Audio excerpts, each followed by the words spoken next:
தமிழ் சினிமாவில் கடந்த 50 வருடங்களாக பரிசோதனை பண்ணிட்டு இருக்க ஒரே ஹீரோ, தொடர்ந்து வெற்றி தோல்வி எது வந்தாலும் அதை பண்ணிட்டு இருக்க ஒரே ஹீரோனா அது உலகநாயகன் கமலஹாசன் தான்.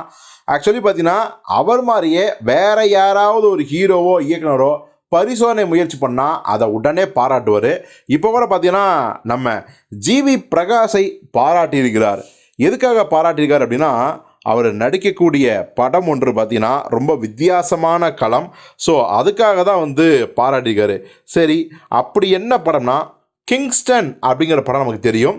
முழுக்க முழுக்க கப்பலில் நடக்கக்கூடிய கதை. அதுவும் பார்த்தீங்கன்னா 3 பாகங்களாக உருவாகக்கூடிய ஒரு ஃபேண்டசி ஹாரர் ஆக்ஷன் த்ரில்லர் எப்படின்னு வச்சுக்கலாம். ஸோ வித்தியாசமான பல ஜானர் கலந்து எடுக்கிறாங்க.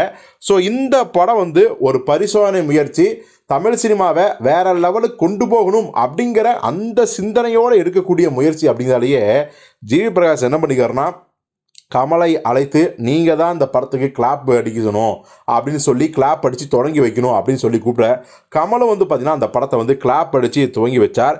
இப்போ ஜிவி பிரகாஷ் என்ன சொல்கிறாருன்னா, கமல் சாருக்கு என்னை ரொம்பவே பிடிக்கும்.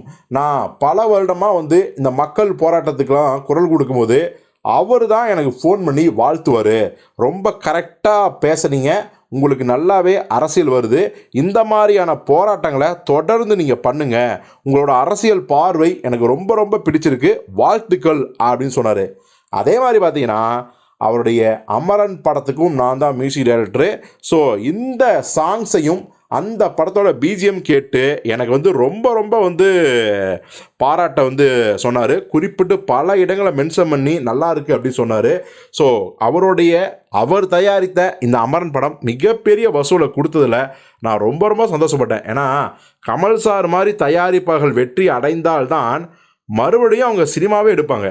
ஸோ அவர் ஜெயிச்சே ஆகணும். என்னுடைய முதல் தயாரிப்பையும் இந்த கிங்ஸ்டன் படத்தின் மூலமாக கமல் சார் தான் தொடங்கி வைக்கணும் அப்படின்னு நினச்சதும் எனக்கு நடந்துருச்சு. ஸோ எல்லா வகையிலுமே கமல் சார்கிட்ட எனக்கு ஒரு நல்ல பாண்டிங்கும் அவருடைய வாழ்த்தும் இருக்குது எனக்கு ரொம்ப ரொம்ப சந்தோஷமாக இருக்குன்னு ஜிவி பிரகாஷ் சொல்லியிருக்காரு. ஸோ ஜிவி பிரகாஷ் கமல் படத்துக்கு ஜிவி பிரகாஷ் இது வரைக்கும் மியூசிக் பண்ணவே இல்லை. ஸோ ஃப்யூச்சரில் பண்ணுவாரா இல்லையா அப்படிங்கிறத பொறுத்திருந்து பார்ப்போம்.